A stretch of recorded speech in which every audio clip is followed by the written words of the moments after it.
صوفی ازم انسان کو اس کے اصل سے ملانے کا راستہ ہے، انسان کو اس کا سچ بتانے کا نام تصوف ہے۔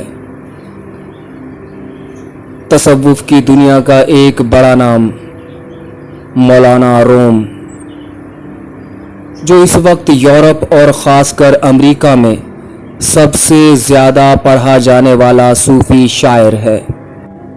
رومی کی شہرہ آفاق کتاب مثنوی مانوی، جسے لوگ فارسی زبان کا قرآن کہتے ہیں، رومی مثنوی میں کہتے ہیں جس طرح ایک بانس سے کٹ کر اپنی اصل سے کٹ کر بانسری دکھ سے بھر جاتی ہے اور ہر لمحہ روتی رہتی ہے، اسی طرح انسانی روح بھی اپنے اصل سے کٹی ہوئی ہے۔ کسی نے کہا بانسری تو نہیں روتی، یہ تو پھونک والے کا درد ہے، جو پھونک کی صورت میں اپنا درد اس میں انڈیل رہا ہے۔ تو مولانا نے کہا اگر ایسی بات ہے تو یہ ایک لکڑی پڑی ہے، اس میں پھونک مارو، دیکھو کیا اس میں سے آواز آتی ہے۔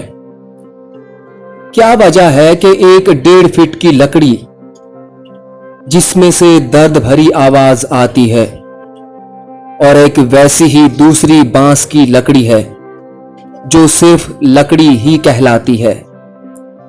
ایک بانسری کی کون سی بات بانسری کو بانسری بناتی ہے؟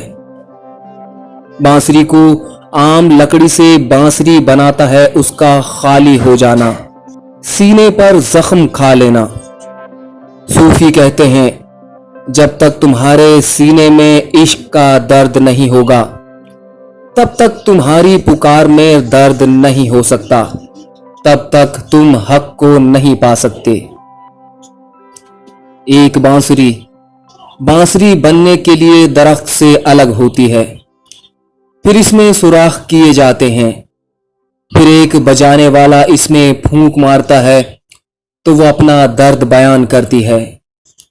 رومی کہتے ہیں وہ بانسری تمہاری روح ہے، اور جو بجا رہا ہے، جس نے بانسری کو قید کر رکھا ہے، ہاتھوں میں جکڑ رکھا ہے، وہ تمہارا جسم ہے۔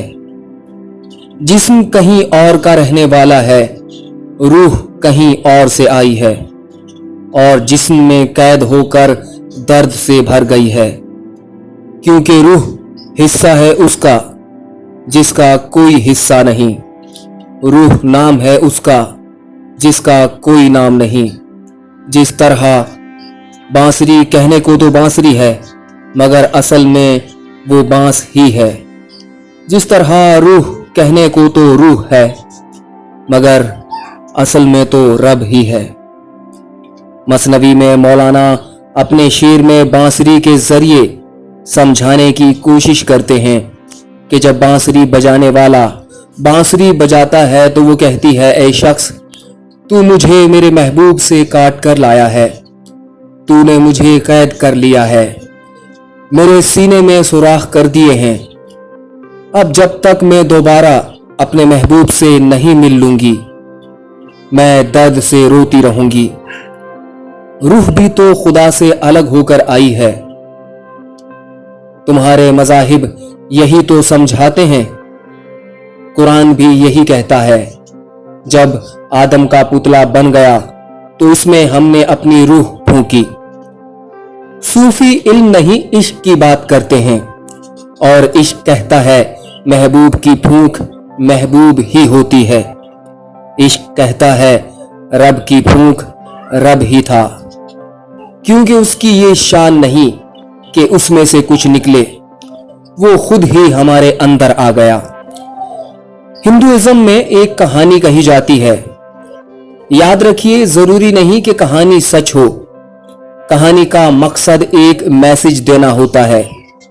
کہانی کہتی ہے جب خدا نے انسان کو بنایا تو اس نے فرشتوں سے کہا کہ میں نے انسان بنا تو لیا مگر یہ مجھے ڈھونڈتا یہاں تک آن پہنچے گا، مجھے بتاؤ میں کہاں چھپ جاؤں کہ یہ مجھے ڈھونڈ نہ سکے۔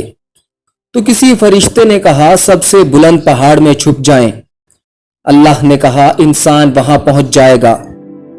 کسی دوسرے فرشتے نے کہا آپ چاند پر چھپ جائیں، تو رب نے کہا نہیں، یہ وہاں بھی پہنچ جائے گا۔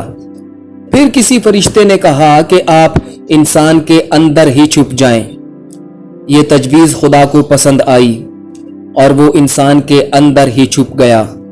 اب انسان اسے ہر جگہ تلاش کرتا پھرتا ہے سوائے اپنے اندر کے، کیونکہ اسے خیال ہی نہیں آتا کہ اس کے اندر بھی خدا ہو سکتا ہے۔ جو اپنے اندر جاتا ہے وہ اسے پا لیتا ہے، اور جب بھی کوئی اسے پاتا ہے تو یہ بھی جان لیتا ہے کہ اصل میں تو رب ہی تھا، رب ہی ہے اور رب ہی رہے گا۔ جسے وہ اپنا آپ کہہ رہا تھا، جسے وہ اپنا آپ سمجھ رہا تھا، وہ تو تھا ہی نہیں، اس نے خود سے گھڑ لیا تھا، خود سے مان لیا تھا۔ اصل میں تو میں تھا ہی نہیں، اصل میں تو ہی تھا، اصل میں تو رب ہی تھا۔